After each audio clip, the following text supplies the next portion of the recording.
ఒక AI model concept stage నుండి మీ ఫోన్లోకి రావడానికి 12 దశలు దాటాలి. ఆ 12 స్టేజెస్ని 2Ds అండ్ 2Ts అనే 4 సింపుల్ సెక్షన్స్గా నేర్చుకుందాం. 2Ds అంటే డేటా అండ్ డిప్లాయ్మెంట్, 2Ts అంటే ట్రైనింగ్ అండ్ ట్యూనింగ్.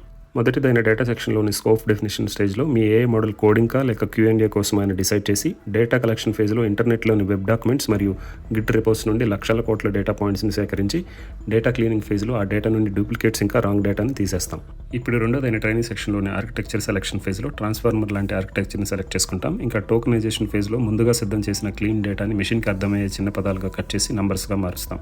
తర్వాత ప్రీ ట్రైనింగ్ ఫేజ్లో GPUs అండ్ TPUs వాడి నెక్స్ట్ వర్డ్ ప్రెడిక్షన్ చేసే బేస్ మోడల్ని క్రియేట్ చేస్తాం. ఇప్పుడు మూడోదైన ట్యూనింగ్ సెక్షన్లోని ఫైన్ ట్యూనింగ్ ఫేజ్లో బేస్ మోడల్కి డొమైన్ స్పెసిఫిక్ డేటా ఇచ్చి స్పెషలిస్ట్ మోడల్గా చేస్తాం. తర్వాత అలైన్మెంట్ ఫేజ్లో మోడల్ హ్యూమన్ ఫీడ్బ్యాక్తో మానవ విలువలకు అనుగుణంగా ఉండేలా రీఇన్ఫోర్స్ చేస్తాం. నెక్స్ట్ ఎవాల్యుయేషన్ ఫేజ్లో రకరకాల బెంచ్ మార్క్స్తో మోడల్ యొక్క safety, reliability and accuracy check చేస్తాం. ఇప్పుడు నాలుగోదైన డిప్లాయ్మెంట్ సెక్షన్లోని ఆప్టిమైజేషన్ ఫేజ్లో క్వాంటైజేషన్ లాంటి టెక్నిక్స్తో మోడల్ సైజు తగ్గించి స్పీడ్ పెరిగేలా కంప్రెస్ చేసి ఆ మోడల్ని డిప్లాయ్ చేస్తాం. ఇప్పుడు మోడల్ యూజర్స్ అడిగే ప్రశ్నలకు ఆన్సర్స్ ఇవ్వడానికి సిద్ధంగా ఉంది. అదే ఇన్ఫరెన్స్ ఫేజ్. ఇక ఆఖరిదైన 12th ఫేజ్ మానిటరింగ్. ఇక్కడ మోడల్ యొక్క పనితీరును 24/7 గమనిస్తూ వచ్చే ఫీడ్బ్యాక్ని మళ్ళీ డేటా సెక్షన్కి పంపిస్తూ నెక్స్ట్ మోడల్ వర్షన్ని కంటిన్యూస్గా ఇంప్రూవ్ చేస్తుంటాం. ఇదే ఒక ఏఐ మోడల్ యొక్క పూర్తి లైఫ్ సైకిల్. నచ్చితే లైక్ చేయండి, వెంటనే సబ్స్క్రైబ్ చేసుకోండి.